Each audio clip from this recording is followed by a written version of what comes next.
প্রিয় পীরগঞ্জবাসী, আশা করি আপনারা সকলে আল্লাহর মেহেরবানিতে ভালো আছেন। ভাই বোনেরা, আমরা এখানে এসেছিলাম আমাদের আবেগের ঠিকানা, আমাদের কলিজার টুকরা, আপনাদের কলিজার টুকরা শহীদ আবু সাঈদের পরিবারের সাথে মোলাকাত করার জন্য। আমরা কৃতজ্ঞ, আপনারা ভালোবাসা দিয়ে, এই শহীদ পরিবারকে ভালোবাসা দিয়ে আমাদেরকে এখানে গ্রহণ করেছেন। আল্লাহ তাআলা এই পরিবারের এবং তাদের ওসিলায় এই এলাকার সমস্ত মানুষের মর্যাদা বৃদ্ধি করে দেন। আমরা অঙ্গীকার ব্যক্ত করছি, শহীদ আবু সাঈদ এবং তার সঙ্গীরা যারা জীবন দিয়ে আমাদেরকে রেডি করে গিয়েছেন, আমাদের ঘাড়ে তারা যে দায়িত্বের বোঝা রেখে গিয়েছেন, যে আমানতের বোঝা রেখে গিয়েছেন, তাদের মতো আমরা জীবন দিয়ে তাদের সেই আমানত রক্ষা করার জন্য আমরা লড়ে যাব ইনশাআল্লাহ।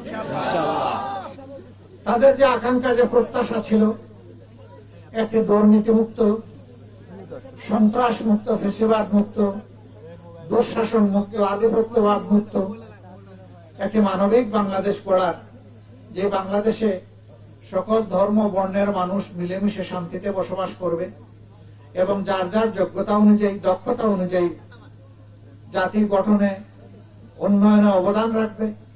এখানে কোনো ধরনের বৈষম্য হবে না। আপনাকেই বলছি, ইন্স্যুরেন্স করলে সিটিতে সুরক্ষা পাবেন নিশ্চিত।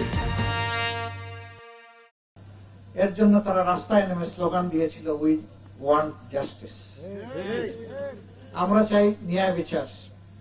আমরা সেই ন্যায় বিচার প্রতিষ্ঠায় প্রতিজ্ঞাবদ্ধ।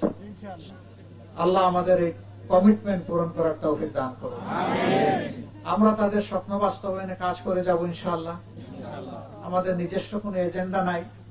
আপনারা দেখেছেন 5 আগস্টের পর থেকে 24 সালের এ পর্যন্ত আমরা কোনো চাঁদাবাজি করি নাই, আমরা কোনো দখলদারি করি নাই, আমরা কোনো দুর্নীতি করি নাই, আমরা মামলা দিয়ে মানুষকে হয়রানি করি নাই, আমরা কারো উপর ব্যক্তিগতভাবে প্রতিশোধ নেই নাই।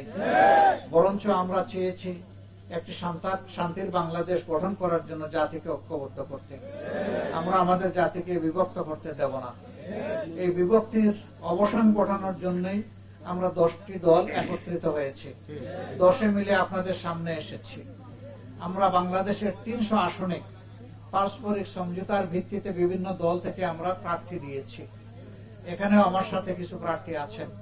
বিশেষ করে এই আসনে 10 দলের পক্ষ থেকে যাকে দেওয়া হয়েছে, একজন মুফাসসিরে কুরআন, বিশিষ্ট আলেমে দ্বীন, সারা বাংলাদেশের মানুষ যাকে মহব্বত করে, যাকে চিনে, সেই রকম একটা কণ্ঠ, একটা ব্যক্তিত্ব আপনাদেরই এক সন্তান আপনাদের কাছে আমরা দিয়েছি।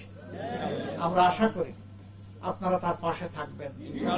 তার পাশে থাকার মানে বাংলাদেশের পাশে থাকা, তার পাশে মানে যুবকদের প্রত্যাশার পাশে থাকা, তার পাশে থাকা মানে মা বোনদের নিরাপদ একটা বাংলাদেশের একটা ঠিকানার পাশে থাকা।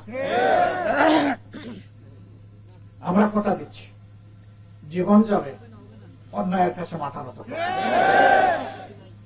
যেভাবে আবু সাঈদরা বুক পেতে দিয়েছিল, দেশের জন্য ওইভাবে বুক পেতে দিতে রাজি আছি। কিন্তু দেশের 1 ইঞ্চি জমির সম্মান কারো কাছে বন্ধক রাখবো না। আল্লাহ যেন এই তৌফিক দান করেন।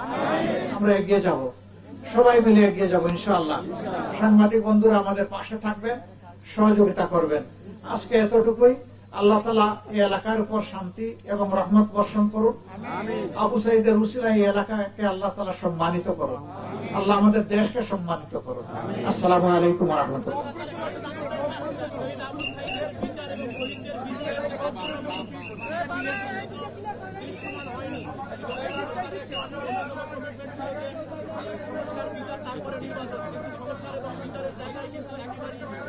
তার বিচার চলছে। আমরা চাই অতি দ্রুত সেই বিচারের কাজ সম্পন্ন করে দোষীদেরকে শাস্তি নিশ্চিত করা হোক।